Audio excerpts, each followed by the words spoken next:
Jeeva today பார்வையாளர்களுக்கு வணக்கம். இன்றைய நேர்காணலில் தமிழ் திரைப்பட தயாரிப்பாளர், தமிழ் திரைப்பட விநியோக சங்க தலைவர் கே ராஜன் அவர்கள். சார் வணக்கம். வணக்கம். இப்போ ஜனநாயகன் திரைப்படம், விஜயோட படம், அது வரதா இருந்தது. சென்சார் போர்டில் சில காட்சிகள் நீக்கணும், அது இதுன்னு இஷ்யூவாலாம் பேசிக்கிட்டு இருந்தாங்க. படம் வரவே இல்லை. அப்புறம் இதுக்கு காரணம் திமுக சதி, பிஜேபி சதின்னு வழக்கம் போல ஆதவ அர்ஜுனா போன்றவர்கள் சொல்லிக்கிட்டு இருந்தாங்க. இந்த நிலையில் இணையத்தில் பார்த்தீங்கன்னா அந்த படம் வந்து லீக் ஆயிருக்கு. அந்த படத்தினுடைய காட்சிகள் லீக் ஆச்சு. ஒரு முழு படமும் லீக் ஆயிடுச்சு நெட்டில். ஆமாம், நெட்டில் பரவிடுச்சு. உடனே ஆதவ அர்ஜுனா என்ன சொல்றாரு, இது உதயநிதி சதி, ஸ்டாலின் சதி, திமுக திட்டமிட்டு இப்படி எங்களை பண்ணிருச்சு, இப்படி வந்தது மூலமா எங்களை முடக்க பார்க்குது அப்படிங்கிற மாதிரி சொல்றாங்க. இந்த படம் வந்துடக்கூடாதுன்னு திமுக தான் சதி செஞ்சுன்னு ஆதவ அர்ஜுனா சொன்னார். இந்த படம் வந்துடக்கூடாது, பார்த்தீங்களா எங்களை முடக்கிறாங்க அப்படின்னு. அதுக்கும் திமுக மீது சதி. ஏன்னா அந்த படம் வந்தால் தளபதியோட மாஸ் கூடி எலெக்ஷன் டயத்தில் இந்த படத்தை பார்த்துட்டு எல்லாரும் விசிலுக்கு ஓட்ட போட்டு எங்களை முதலமைச்சர் ஆக்கிடுவாங்க, அதை தடுக்க தான் அவங்க அரசியல் கட்சியில் தடுக்கிறாங்கன்னாங்க. இப்போ அந்த படம் வெளியாயிருச்சு. இதையும் திமுக தான் வெளியிட்டுருச்சுன்னாங்க. ஏன்னா வெளியிட்டா மக்கள் எல்லாரும் பார்த்தாங்கன்னா இவருக்கு தானே ஓட்டு போடுவாங்க. ஆனால் அதையும் திமுக தான் செஞ்சு இதுவும் எங்களை முடக்கிற சதிங்கிறாரு. ரெண்டுமே லாஜிக் இடிக்குது, முரண்பாடாக இருக்கு. முதல் திமுக அப்படி செய்ய முடியுமா சார்? இவங்க எடுத்து வச்சிருக்கிற படத்தை திமுக பேசி சென்சார் போர்டெல்லாம் பேசி வெளியிட முடியுமா? முதல்ல விஜய் கட்சிக்கு லாஜிக்னு ஒன்று கிடையாது. விஜய்க்கே லாஜிக் கிடையாது.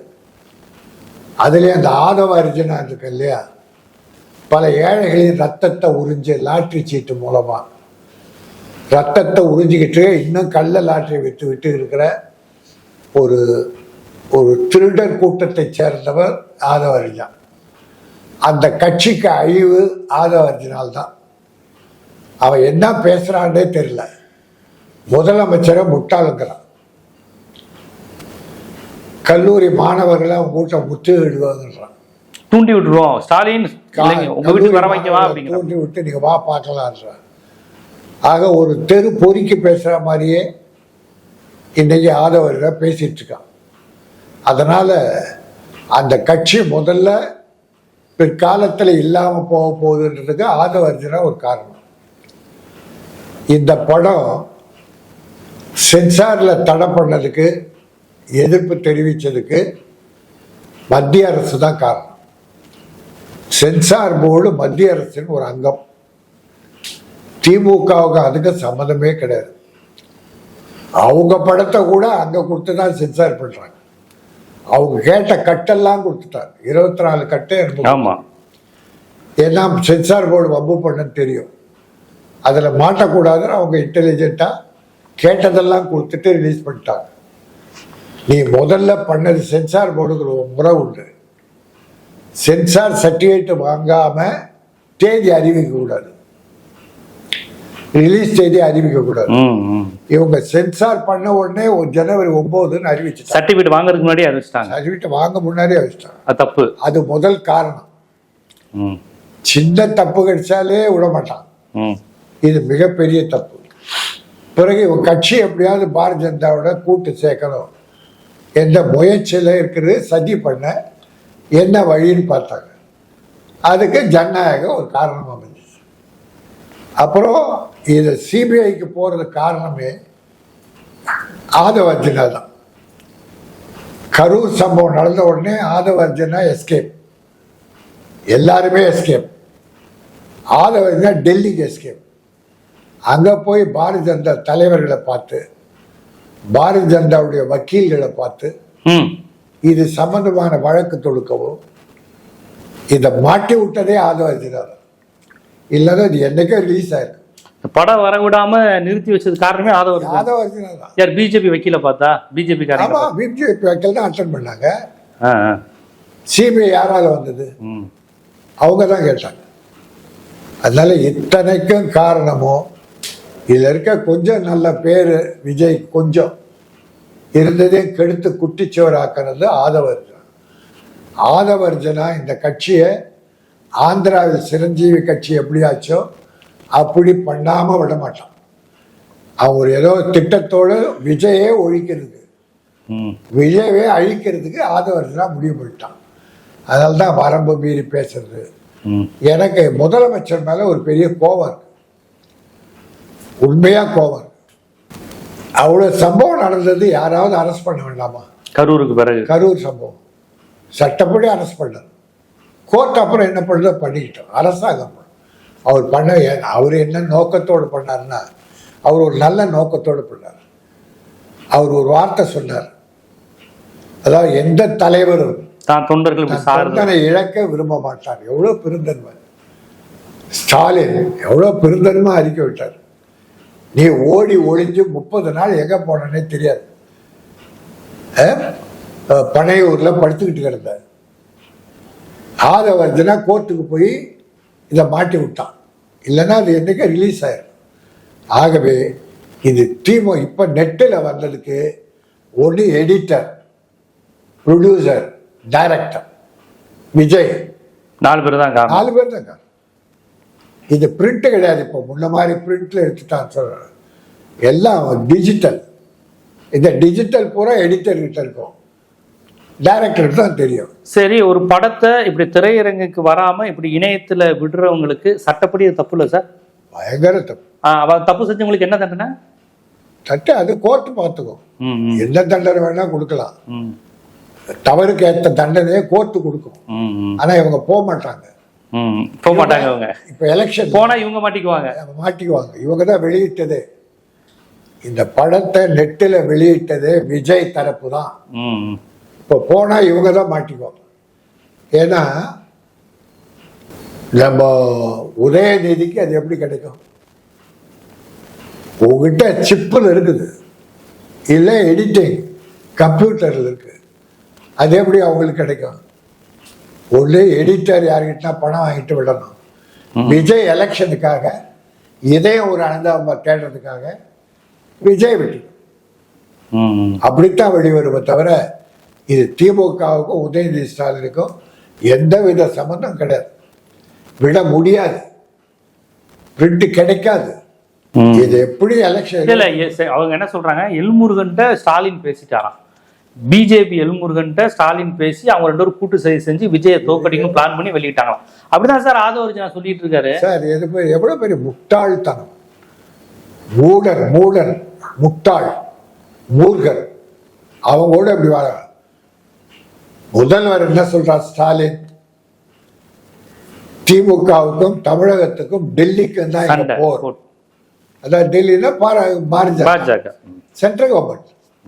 அவர் முதல் எதிரியா வச்சுட்டு தமிழ்நாட்டுக்குள்ள பாஜக நுழையக்கூடாது, மதவாத கட்சி வரக்கூடாது, நம்ம மனிதர்களே அழித்து விடும், மொழியை அழித்து விடும், பொருளாதார சிக்கலை உண்டாக்குற, நம்ம தமிழ்நாட்டுக்கு நிதியை கொடுக்காம வஞ்சிக்கிற மத்திய அரசை பாஜகவை தான் போர் அப்படின்னு டிக்ளேர் பண்ணிட்டார்.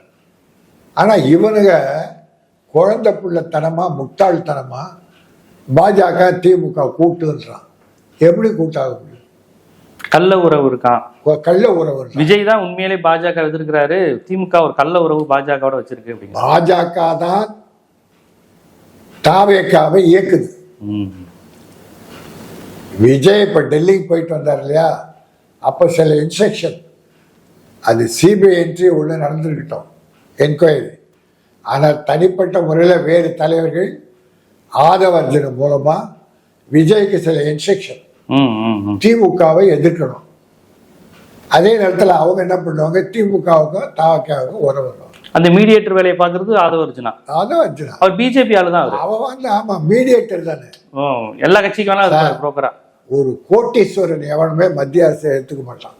பணம் இருக்கிற எவனும் பிஜேபி எடுத்துக்க மாட்டான். விஜய் அதனால தான் எதிர்க்கல. விஜய்க்கு இருக்கிற மொத்த சொத்து கணக்கு தோராயமா 7500 கோடி சொல்றாங்க. 7500 கோடிக்கு மேல. அவர் எலெக்ஷன்ல என்னன்னா கணக்கு காட்டிருக்கலாம், அது வேற.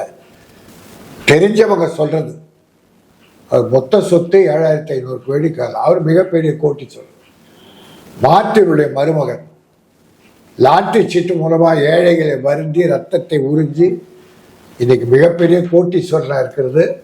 இந்த தாவேக்காவுக்கு செலவு பண்றது பூரா இந்த ஆதவர்ஜன பணம் தான். விஜய் எடுக்க மாட்டார், விஜய் பணம் எடுக்க மாட்டார். ஆதவர்ஜன் அதனால தான் அவனை அவ்வளோ ஆட விட்டாங்க. குஷி ஆனந்தா புஷி ஆனந்தா அவர் ஆக்டிவிட்டிஸ் எங்கன்னா பார்த்தீங்களா? எல்லாரையும் அடைக்கிட்டு ஆதவர்ஜனை தான் ஆடிக்கிட்டு இருக்கான். அதனால அந்த கட்சியுடைய இறுதி முடிவு ஆதவர்ஜனா தான் எழுத போறோம். சிரஞ்சீவி விட மோசமா இங்க போகுது. அதனால எதை எடுத்தாலும் திமுக இன்னைக்கு எவ்வளவு நல்லது சார். அவருடைய மனைவி சங்கீதாவை தூண்டி விட்டதே ஸ்டாலின்னு இதுவரையும் விஜய் ரசிகர்கள் சொல்லிட்டு இருந்தாங்க. விஜயே மேடையில சொல்லிட்டாரு சார், ஏன் இந்த மாதிரி ஸ்டாலின் பண்ணிக்கிட்டு இருக்கிறாருன்னு 2 நாளைக்கு முன்னாடி மேடை திருநெல்வேலியில சொல்லிட்டாரு சார். அவரே சொல்றாரு சார், எனக்கே நம்ப முடியல. அவருக்கு தான் சொல்லிட்டேன், ஒரு லட்சியம் கிடையாது சார். இவர் மனைவி எப்படி சார் முதலமைச்சர் கான்டாக்ட் பண்ணி டைவர்ஸ் பண்ணனோனே அவங்க ஓகே பாஸ் நான் டைவர்ஸ் பண்ணிடுறேன்னு சொல்லுவாங்களா? வெட்கப்படுறேன் சார். எப்படி சார் இருக்கு, நம்புற மாதிரியா இருக்கு. நீ 25 வருஷம் ஒழுங்கா இல்லை, சாப்பாடு கூட போடல, தனி சுதந்திரம் இல்லைன்னு அந்த அம்மா வெளிப்படையா கோர்ட்டுக்கு போயிருக்கு. அது எப்படி ஸ்டாலின் காரணமா இருக்க முடியும்? என்னதான் முதல்வர் மேல குறை வைக்கலாம்? இத்தனையும் கேட்டுக்கிட்டு அவர் ஒரு ஞானியை போல, ஒரு தியாகியை போல அவர் பாட்டுன்னு அவர் வேலையை பார்த்துட்டு மக்களுக்கு செய்ய வேண்டிய நன்மைகளை செஞ்சிட்டு இருக்காரு. இவனை ஒரு பொருட்டாவே மதிக்கல சார். விஜய கட்சியும் முதலமைச்சர் ஸ்டாலின் ஒரு பொருட்டாவே மதிக்கல. பேரை கூட சொல்ல மாட்டாரு. தூக்கி அப்படி தூசு மாதிரி தூக்கி போட்டு அவர் பாட்டு மக்களை சந்திச்சுட்டு போறாரு. செய்த ஏராளமான நன்மைகள் நம்முடைய தாய்மார்களுக்கு, பெண்களுக்கு, தமிழ்நாட்டு பெண்கள் முன்னேற, தாய்மார்கள் முன்னேற, குடும்பங்கள் வளம் பெற எவ்வளோ திட்டம் பெண்களுக்காக சார். இன்னைக்கு நான் சத்தியம் பண்ணி சொல்றேன், இன்னைக்கு ஒரு 10 வருஷத்துல இந்தியாவிலே தமிழ்நாட்டு பெண்கள் தான் முதன்மையா இருக்க போறாங்க. இன்னைக்கே படிப்புல முதன்மை, வேலை வாய்ப்புல முதன்மை, அமைதியில முதன்மை, பாதுகாப்புல பெண்களுக்கு முதன்மை. இவன் 1000 சொல்லலாம், அங்க ஒண்ணே இங்க ஒன்று நடக்குது, அது நடக்கக்கூடாது. ஆனா ஒரு நாட்டுல எங்க நடக்கல? ஆனா இந்தியாவின் பிற மாநிலங்கள்ல இந்த மாதிரி சம்பவமே நடக்குது. இங்க மிக குறைவு. பிஜேபி ஆள்ற மாநிலங்கள்ல நல்ல பெண்கள் பாதுகாப்பா சார்? பயங்கர. ஏங்க என்னங்க உத்தரப்பிரதேசம் பத்தி எவ்வளவு கேவலமா பேசுறாங்க, குஜராத்தை பத்தி பேசுறாங்க, இந்துத்துவ பூமிங்கிறாங்க. குஜராத்ல ஒரு பெண்ணை கட்டி இழுத்து நிர்வாணப்படுத்தி கற்பழித்து அறுத்து என்ன அக்கிரமம் பண்ணாங்க. ஒரு குழந்தைய கற்பழிச்ச 11 பேரை ஜெயிலில் போட்டா சுதந்திர தினத்தன்னைக்கு அவங்களை விடுதலை பண்ணது பாரதிய ஜனதா. ஆமா, அந்த முஸ்லீம் பெண்ணு பாவம், கர்ப்பிணி பெண்ணு குழந்தைய கண்ணு முன்னாடி அடிச்சு கொண்டு, புருஷனை அடிச்சு கொண்டு, எவ்வளவு கொடூரம். அந்த பெண்மணி கடையேஸ்வரியும் போறாங்க. அதனால இந்தியாவிலேயே அதிகமான பாலியல் தொல்லை நடப்பது பாரதிய ஜனதா ஆட்சியில தான். அப்ப இங்க உள்ள பிஜேபி தலைவர் எல்லாம் சொல்றாங்க, பிஜேபி தலைவர் விஜய் எல்லாம் தமிழ்நாட்டுல பெண்கள் ரோட்ல நடக்கவே முடியாம அவங்க கட்சிக்குள்ளே பாதுகாப்பு இல்லைன்னு பல பெண்கள் வெளியே வந்தாங்க. ரகுராம், காயத்ரி ரகுமான், எத்தனை பெண்கள் வெளியே வந்தாங்க. அந்த ராகவனா, கேடி ராகவன், அவன் மேல என்ன சொன்னார்? அது அண்ணாமலை பண்ண ஒர்க்கு. அதான் அண்ணாமலை பண்ணது, அது நடந்தது, ஏதோ நடந்ததெல்லாம் பண்ணார். பாலியல் தொல்லைகள் பாரதிய ஜனதாக்குள்ள நிறைய இருக்குன்னு வெளிப்படையா பேசுறது தான். அதனால பாலியல் தொல்லைகள் பற்றி தமிழ்நாடு மிக குறைவு. அது இருக்கக்கூடாது சார். சட்டப்படி உடனே நடவடிக்கை எடுக்கிறாங்க சார். அண்ணா பல்கலைக்கழக மேட்ரை ஏற்கனவே ஒரு 3 மாசத்துக்குள்ள முடிச்சு சிறை தண்டனை, ஆயுள் தண்டனை வாங்கி கொடுத்துட்டாங்க. பொள்ளாச்சி சம்பவம் ஏடிஎம்கே பீரியட்ல நடவடிக்கை எடுக்கல, திமுக ஆட்சிக்கு வந்த பிறகு நடவடிக்கை எடுத்து தண்டனை வாங்கி கொடுக்குறாங்க. இப்படி சட்டப்படி பல வகையில பாதுகாப்பா இருக்கிறது தான் தமிழ்நாடு. அதனால தான் சார் வடநாட்டு மக்கள் குடும்பமா தமிழ்நாட்டுக்கு வராங்க. இதை விட என்ன உதாரணம்? அவங்களுக்கு இது சொர்க்கமா இருக்கு. தமிழ்நாடு வேலை வாய்ப்பிலையும் பாதுகாப்பிலையும் சொர்க்கம். ஆனா இன்னொன்னு தெரியுமா உங்களுக்கு? பல தொழிற்சாலைகள் இங்க வந்துட்டு வெளியே ஆந்திரா போயிடுச்சு, அங்க போயிடுச்சு. மத்திய அரசு தான் அந்த வேலையை பண்ணுது. தமிழ்நாட்டுக்கு அமைதி பூங்காவா இருக்கிற இங்கதான் தொழில் வர்றவங்கள அவங்க மூல செலவு பண்ணி மானியம் கொடுக்குற, நிலம் கொடுக்குறேன்னு ஆந்திரா பாரதிய ஜனதா ஆட்சிக்கு அனுப்பிடுறாங்க. ஆக அதை கூட தடை பண்றது பாரதிய ஜனதா. தமிழகம் வளரக்கூடாது, வாழக்கூடாது. இதை செய்வது பாரதிய ஜனதா, மத்திய அரசு. அதனால மொத்த கலவரத்துக்கும் காரணம் பாரதிய ஜனதா. தமிழ்நாட்டில் திமுக மேக்சிமம் 90% நல்லாவே ஆட்சி நடத்துறாரு, பிரமாதம் நடத்துறாரு. பெண்கள் மகிழ்ச்சியோடு வேலைக்கு போறாங்க, பாதுகாப்பா திரும்பி வர்றாங்க. பாரதிய ஜனதாவில் இவ்வளோ பேர் வர்றாங்கல்ல, அவங்க என்ன வீட்டுக்கு போகலையா? அவங்களுக்கு எதுவும் ஆயிடுச்சா? உங்களுக்காக அந்த வெறிய பெண்களுக்கு ஆகுது. நீங்க பாதுகாப்பாருங்கன்னு மற்றவங்க இல்லையா? 8 கோடி பெண்கள்ல மக்கள்ல தமிழ்நாட்டில் ஏறக்குறைய 4.25 கோடி பெண்கள் அதிகம். 4.25 கோடியில் எவ்வளவு பெண்கள் பாதுகாப்பு இல்லாமல் இருக்காங்க. சும்மா விரல் விட்டு இல்லை, 0.0001% கூட கிடையாது. அது கூட நடக்கூடாதுன்னு தான் சொல்றேன். இப்ப நடக்கிறது கூட நடக்கக்கூடாதுன்னு தான் நாங்க அதை சட்டப்படி உடனே நடவடிக்கை எடுக்கிறார் முதல்வர். நீங்க இந்த அளவுக்கு பெண்களுக்கு பாதுகாப்பு, கல்வி, வளர்ச்சி, பொருளாதார சுயசார்புல பெண்கள் ஸ்டாலின் ஆட்சியில முன்னேறி இருக்காங்கிறீங்க. ஆனா பெண்கள் ஓட்டு ஃபுல்லா விஜய்க்கு வரப்போகுதுன்னு உட்காந்து எல்லா பிஜேபி வலதுசாரியினரும் பேசுறாங்க. பெண்கள் ஓட்டுனாலே கண்ணை மூடிட்டு விஜய்க்கு தான் போடுவாங்கன்னு பரப்புறாங்க. அது ஒரு 3% சார். அது வெறி பிடிச்ச சினிமா பைத்தியங்கள். சினிமா எங்க அண்ணன் எத்தனை பேரோடனாலும் வச்சுக்குவாரு. சினிமாவோடு ஒரு பெண் பேசுற வெக்கம் இல்லாம அவன் புருஷன் என்ன பண்ணான்னு தெரியல. எங்க அண்ணன் எத்தனை பேர்னா வச்சுக்குவேன், நான் கூட அவருக்கு ஆமா வர தயாரா இருக்கேன். நாங்க நேத்து வரையும் தங்கச்சியா இருந்தோம், நாளையில இருந்து பொண்டாட்டியா இருக்க போறேன்னு. அது மட்டும் இல்ல, இவரு ஒருத்தர் கேள்வி கேட்கறாங்க, உங்க குடும்ப பிரச்சனை மனைவி பிரச்சனை, அது ஒருத்தர் இல்ல, மனைவிய சொந்த மனைவிய ஒருத்தர் 25 ஆண்டு காலம் வாழ்ந்த 2 பிள்ளைகளை, 20 வயசுல ஒண்ணு, 20 வயசுல பெண்ணு, 25 வயசுல பையன், இவங்களெல்லாம் ஒருத்தர் இல்லையா? அது மட்டும் இல்ல, உலக அதிசயமே அப்பா அம்மாவுக்கு கடன் கொடுத்த ஒரே பிள்ளை விஜய் தான். அப்பாவுக்கு இவ்வளவு கடன் கொடுத்தேன், அந்த பொண்ணு சின்ன பொண்ணு அதுக்கே கடன் கொடுத்துருக்காரு. பொண்ணுக்கு இப்போ கடன் கொடுத்தேன், பிள்ளைக்கு கடன் கொடுத்தேன்னு தேர்தல் பிரமாண பத்திரத்தில் எழுதுறிய வெக்கம் இல்லை? தொண்டர்கள் தான் பண்ணுவோம். அப்போ இனிமே அப்பாவுக்கு மருந்து வாங்கி கொடுக்க, நான் நீ இருந்தா 10 ரூபா நீ கடன், இன்னைக்கு உனக்கு மருந்து வாங்கி கொடுத்தேன், அதானே அவன் தொண்டை செய்வான். ஒரு அடக்கம் இருக்கா அவன் தொண்டைகிட்ட? இன்னைக்கு நடக்கிற நீ சொல்றிய கஞ்சா, போதை, சட்டம் சீரொழிவு எல்லாமே நடக்குது நாட்டில் பேசுறிய, இதுக்கெல்லாம் நீ தான் காரணம், விஜய் தான் காரணம், விஜயோட படங்கள் தான் காரணம். கடைசி படம் வரையும் கஞ்சா விற்கிறது எப்படி தானே படம் எடுக்கிறாரு. கஞ்சா லியோவோ ஏதோ ஒரு படம், லியோ கஞ்சா வியாபாரி தானே அவரு. சார் ஒரு ப்ரொஃபசர் குடிச்சிட்டு காலேஜுக்கு வர்ற கதையை பண்ண யாரா பண்ணான? ஒரு எம்ஜிஆர் பத்தி பேசுறீங்களா? எம்ஜிஆர் என்ன சொன்னார்? குடும்ப ஒழுக்கம், தாய் பாசம், அப்பா பாசம், தனி மனித ஒழுக்கம், சிகரெட் பிடிக்க மாட்டார், தண்ணி அடிக்க மாட்டார், மக்கள்லாம் அப்படி இருக்கணும்னு விரும்பினார், அப்பா அம்மாவை தெய்வமாக போற்றணும்னு எம்ஜிஆர் போற்றி காட்டினார். நீ அவர் படத்தை வெக்கம் எல்லாம் போடுற.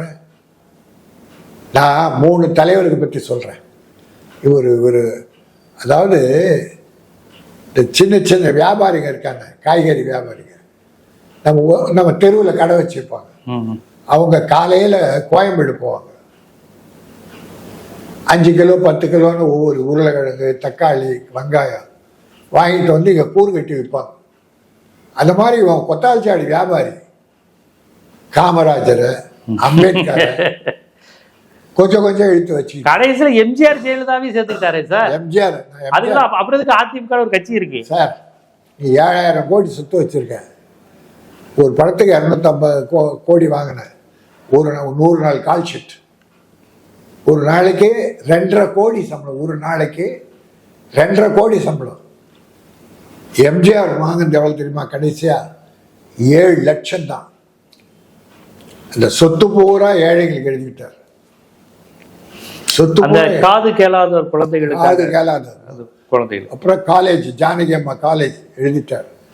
ஒரு துளி காசு எப்படி காமராஜர் இறக்கும் போது 140 ரூபா ஒரு 6 கதர் வேட்டி கதர் சட்டோட போனாரோ, அந்த மாதிரி ஒண்ணும் இல்லாம. ஆனா விஜய் இது ஆப்போசிட்டா சொல்றாரு, என்கிட்ட கோடிக்கணக்குல பணம் இருக்கு, உச்சத்தை விட்டு வந்திருக்கேன். கேவலம் சார். காமராஜர் பணமே இல்லைங்கிறது பெருமையா சொன்னாங்க. இவரு நான் பணம் இருக்கு, நான் ஒரு பணக்காரன், நான் உங்களை விட்டு வந்தேன். எங்க விட்டேன்?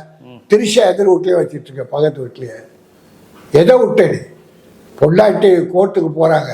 அது அவருடைய தனிப்பட்ட விருப்பம் இல்லையா சார்?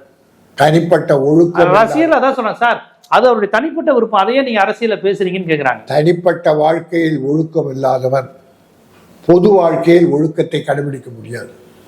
இல்ல சட்டப்படி அவரு 2வது திருமணமும் பண்ணிக்க ஒரு உரிமை இருக்குல்ல சார்.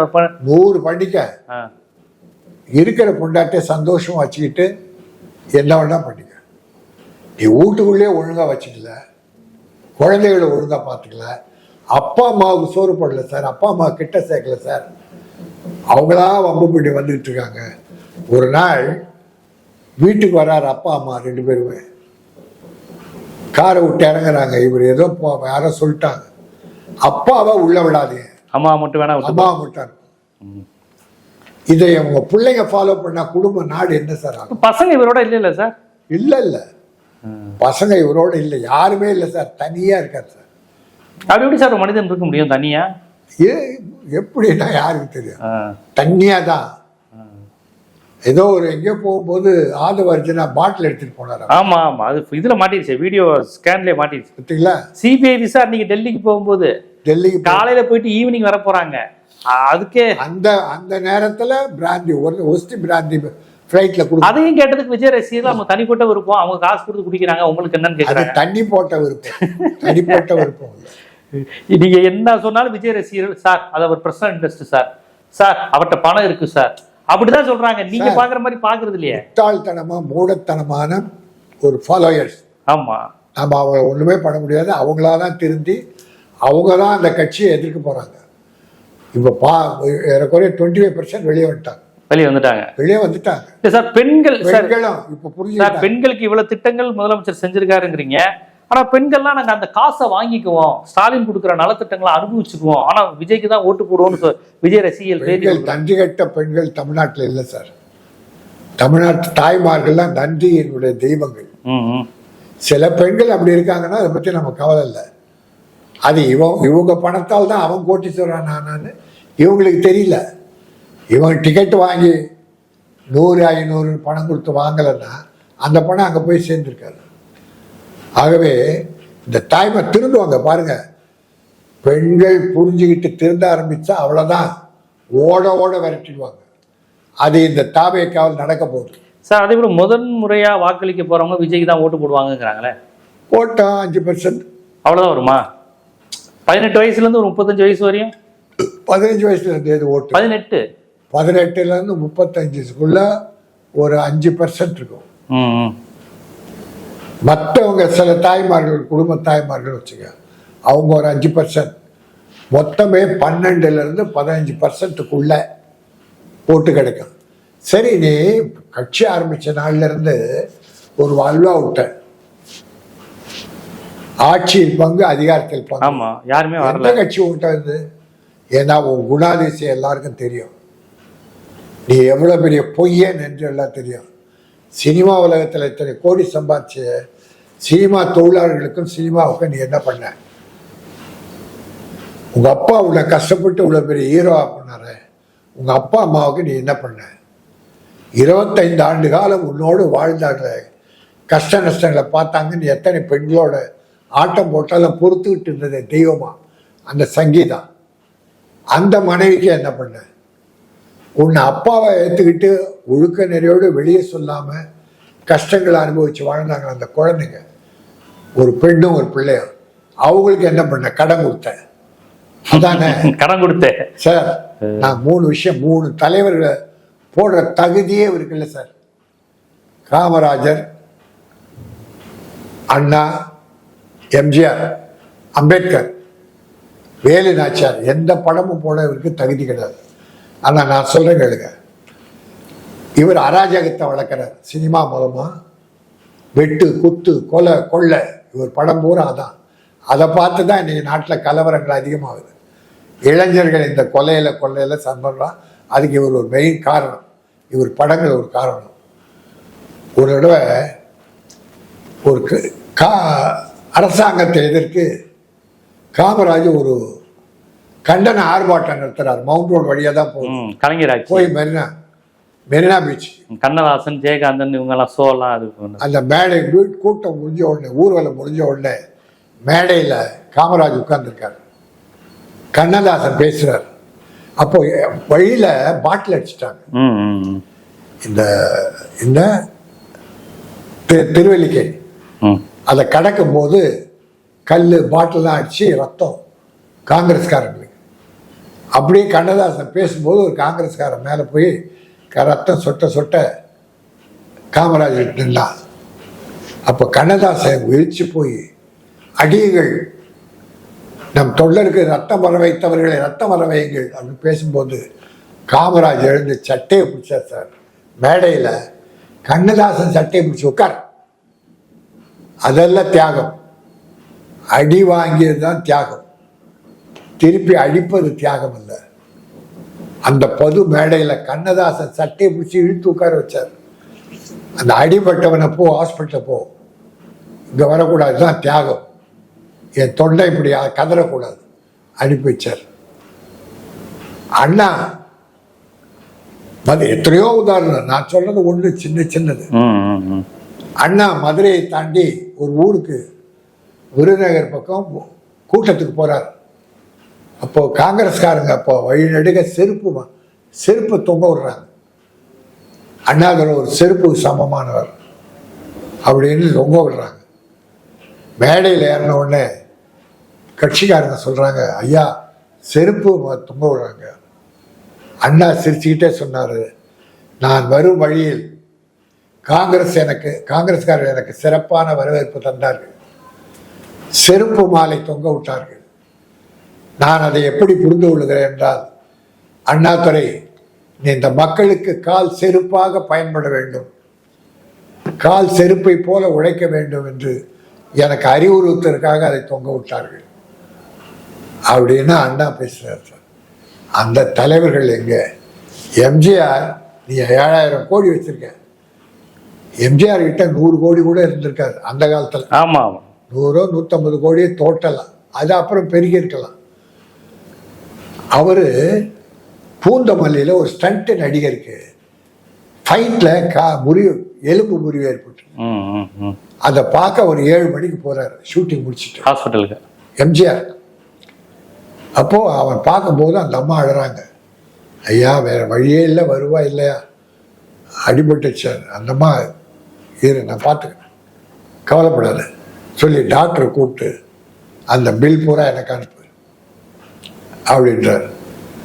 திரும்பி வராரு, இன்னொரு குரல், அடுத்த பெட்ல இருந்து ஒரு குரல், ஐயா ஐயா. திரும்பி வந்தார், என்னன்னார், ஐயா ஜூனியர் ஆர்டிஸ்டியா, உடம்பு சரியில்லாமல் இருக்காருயா, வறுமையா. டாக்டர் கூப்பிட்டார், இந்த பில்லையும் சேர்த்து அனுப்புங்க, கவலைப்படாத நான் பார்த்துக்கிறேன், குடும்பத்தை பார்த்துக்கிறேன். இது ஒரு சின்ன உதாரணம். இப்படி ஏராளமாக பண்ணியிருக்காரு. நீ என்ன பண்ணியிருக்க? சினிமா தொழிலாளிகள் எவ்வளோ கஷ்டப்பட்டாங்களே, என்ன பண்ண? ஒரு 10 லட்சம் டொனேஷன் கொடுத்துட்டா பெருசாது?